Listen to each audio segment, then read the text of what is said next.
Hey guys, welcome back to my channel. Welcome if you're new here. My name is Muphidaht and I'd like it if you click down below to subscribe to my channel. So this video is long overdue. I've been telling you guys that I'm gonna be putting out a video talking about retinol and my journey with it. I filmed a video concerning retinol and when I started using it a while ago, probably about 2 years ago, and I'll probably link it above so you guys can go ahead and watch it so you can have a little bit of an idea of what we are dealing with today. So yeah, today we're gonna be talking about retinol and how my skin has become as a result of retinol, how I use it, my routine. So if you want to see how this video goes down, carry on watching and let's get right into it.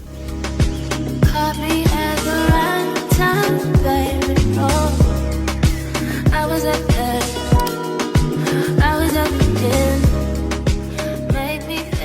So before we begin, I want to give you guys a little bit of information about retinol. I'm gonna put a disclaimer out there. I am not a skincare professional. I don't have any training in regards to skincare. I'm literally just a skincare junkie and I happen to do a lot of research before I buy or use products. Yeah, there you have it. Retinol is a derivative from vitamin A. But when it comes to retinol, they are in gray. They are classified according to the strengths that they have. So the retinols are classified as retinoids, retin A, and retinol. So what I've been exposed to is a retinol, and these retinols are typically bought over the counter, right? But when it comes to retin A or retinoids, they have to be given to you via prescription. That's what I am aware of. So what I have been using are all retinols. They are literally bought over the counter. I didn't have to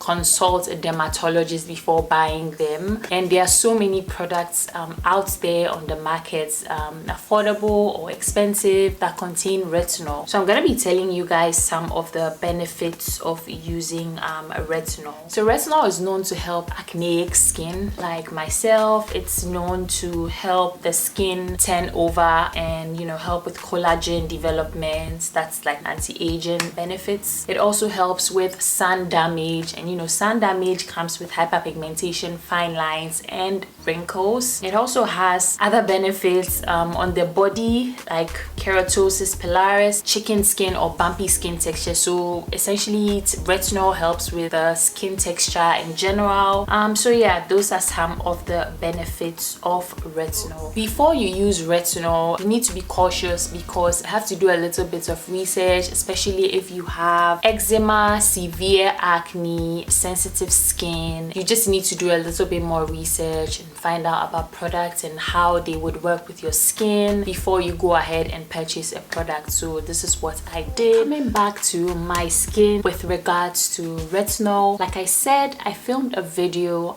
talking about my first experience with retinol. I strongly suggest that you guys go ahead and watch that one before watching this one. The first retinol products that I exposed my skin to was the Ordinary's 0.5% retinol in Squalene. If you've been here for a while, my skin has been through it. So at that point in time, I was struggling with hormonal acne, textured skin, hyperpigmentation, and I went ahead to use that retinol. Mind you, I have oily combination / sensitive skin, so I did my research. Initially, I wanted to buy the 1% retinol because if you don't know anything about retinol, you think that go straight and dive into the highest concentration you can get because your skin is going through it. So I had to do a lot of research, and I found out that when you are going to first expose your skin to retinol, you need to find out the lowest percentage your skin can take. At that point in time, what was available within my reach was the Ordinary's 0.5% retinol in Squalene. So I went ahead to buy that. So when I started using that retinol, I used it at night and I incorporated it into my routine.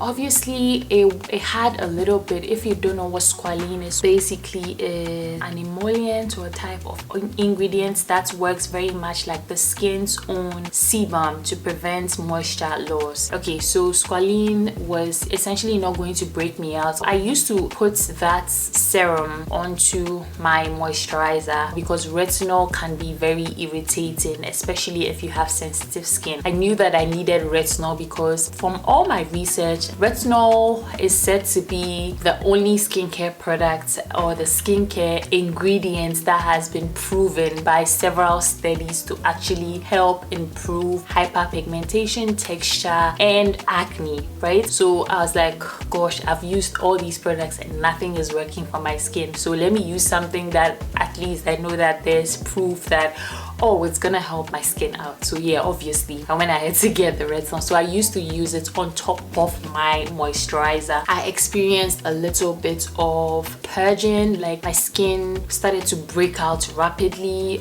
in a very short period of time. I was getting whiteheads, a lot of cystic acne. As per the research that I did, it was quite common to have purging when you use retinol. So I wasn't really bothered by that. I knew that I was going to pass by, and it was because the retinol helps with the skin turnover, so it was bringing out all the breakouts that were essentially going to come out eventually. So I was still using the product. It worked for my skin. It worked great. I really enjoyed that product. When I started using it, I did not enjoy it. My skin became a little bit more sensitive and I was breaking out, like I said, the purging, so it wasn't that great at first. Eventually I started enjoying the product, and that's when I filmed my review of that product. Okay, so I've gone ahead to turn on my air conditioner, so if you hear any noise, please kindly ignore that. It's really hot. Fast forward, after using the ordinary squalene, the next retinol that I went ahead to use was the Cerave Resurfacing Retinol Serum. As per the research that I did at that point in time, the percentage of retinol in that particular product has not been written on it. So I don't even know how I came about it, but I was literally just surfing the internet and then I saw that it had 0.8% encapsulated retinol in that particular product at that point in time. One thing that I also found out about retinol is as you use it, you can progress in percentage. So you find the lowest percentage that you need to use if you are starting out, so that you do not have potential irritation, because that's what retinol can do. It can potentially irritate your skin and even hurt your skin if you use like a stronger percentage from the first time you use it. So yeah, like I said, it was like a progression upwards. So the next retinol, like I was saying, was from Cerave, and I really enjoyed using this product. It was one of the best retinol product I had used. It was super gentle. It didn't hurt my skin. I found out that it was encapsulated retinol. The retinol was not going to have a direct impact on your skin. It's going to have a slow release, so the potential of irritation would be slightly minimal. I really enjoyed this product. It really helped my skin out. My skin was glowing. I saw a lot of improvements with my hyperpigmentation and not a lot of improvements with the texture of my skin. As far as I was concerned, I used to break out still, but it wasn't as much as it was before. And mind you, my breakouts were mostly hormonal. I also have PCOS. PCOS is polycystic ovarian syndrome, and one of the symptoms of it is hormonal acne. So I still break out, especially if I don't pay mind to my diet or work out or not careful about what I'm putting into my body. It tends to have an effect on my skin. So whilst I was using retinol, of course I was adjusting my diet and a lot of things. Yeah, so that was a factor as to how my skin changed. But using the retinol, I realized that my breakouts were reducing and the amount of post-acne hyperpigmentation and texture that I would get was very minimal. It was healing my skin, but like I said, I didn't really experience a lot of improvement with the texture of my skin. So yeah, after using that product, I am now using a retinol with 1%, and it is the Paula's Choice Retinol Treatment 1% with peptides plus vitamin C. So I've been using this retinol for a little bit over a year and I haven't progressed past 1%. I'm still on 1%. I'm hoping to improve or hopefully visit a dermatologist dermatologist and get a little bit more advice on my usage of retinol, because like I said, I don't have any formal training. I was literally at home doing my research. So I use the Paula's Choice one now, and this product literally transformed my skin's texture and hyperpigmentation. Mind you, I don't use just retinol, I use other skincare products, but this product is really amazing. It also contains the encapsulated retinol, and it's really helped with my skin's texture, hyperpigmentation, how much breakouts I get. Again, when it comes to breakouts, like I said, it is cystic, it is hormonal, so I have to tackle my breakouts from, you know, all points and all angles. But yeah, this product has really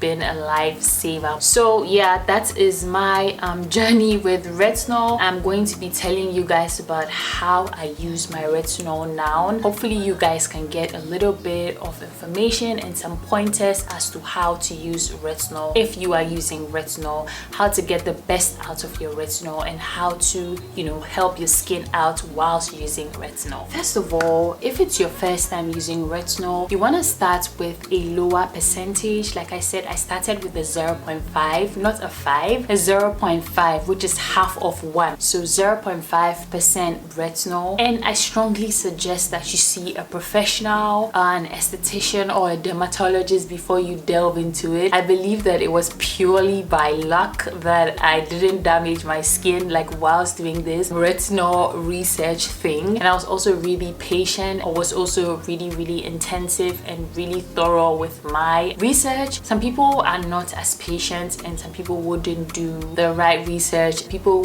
don't even have the resources to do the right research, you know. And I didn't have access to a dermatologist at that point in time, and I was really desperate. So I strongly suggest that you see a dermatologist or a professional if you have the opportunity to. However, if you do not, I suggest that you use the lesser percentage if it's the first time that you are going to be exposed to retinol. Cerave has retinols with lower percentages. The Ordinary, I believe Paula's Choice has a retinol with bok choil. I don't know how to pronounce that ingredient. I believe they have a retinol with a smaller percentage. I strongly suggest that you use your retinol on top of your moisturizer. Use a lower percentage of retinol, and make sure your skin is bone dry before, you know, you use your retinol on top of it. If your skin is a little bit moist, or if you have a little bit of moisture on your skin, I strongly suggest that you wait for the moisture to evaporate from your skin before you put the retinol, because if your skin is a little bit moist, what's gonna happen is the retinol is gonna be absorbed deeper into your skin, and it's gonna most likely cause some form of irritation for you. So yeah, you need to apply it on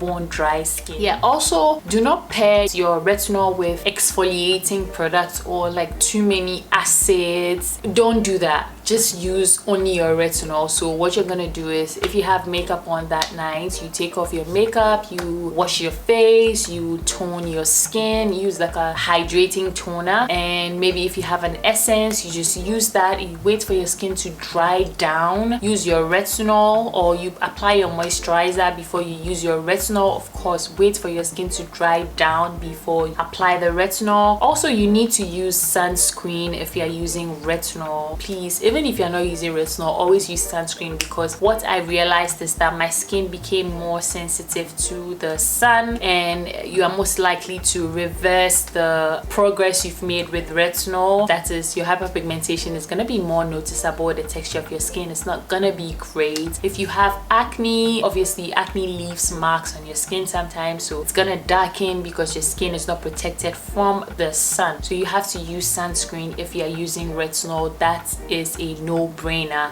Please use sunscreen. Also, one thing I wanted to tell you guys about how I've gotten my skin to this point, and hopefully it's the last thing I say, because like I said, I didn't want this video to be too long, is product cycling. I'm just gonna put it in simple terms. Product cycling, let's say Monday, Tuesday, Wednesday, we're gonna use these 3 days as examples. So on Monday, I would use retinol, which is at night. always use your retinol at night. I suggest that you use your retinol at night. So on Mondays I would use my retinol. On Tuesday I would exfoliate my skin. My favorite type of exfoliant is a BHA, salicylic acid, because I realize my skin doesn't do well with AHAs, like leave on AHAs, that is. So I would exfoliate my skin on the second night, and on the third night I would do something called a barrier repair. I wouldn't use any exfoliants, I wouldn't use any retinol. I would just use extremely hydrating products and products that are going to help my skin barrier, products with ceramides, products with a little bit of niacinamide, like not exfoliating all retinol things. I hope this makes sense. So that's what I call product cycling. As and when I end the routine with the hydrating skincare routine or barrier protecting skincare routine, I go off and then I start again with the retinol, and then I exfoliate, and then I do my barrier routine. I hope this makes sense to you guys. So that is what I call the skin cycling or product cycling. That's how I have realized that I get the most out of my products. So I am not over exfoliating, I'm not over sensitizing my skin, I'm not over hydrating my skin, I'm not overusing anything. I'm just giving my skin little doses of what's important. So yeah, that's how I use my retinol. I hope that this makes sense to you guys. And mind you, like I said, I suffer from PCOS and affects my skin in various ways. I also have a lot of hyperpigmentation and melasma, so definitely my skin goes through it, but this is how I've been able to manage my skin. Please do,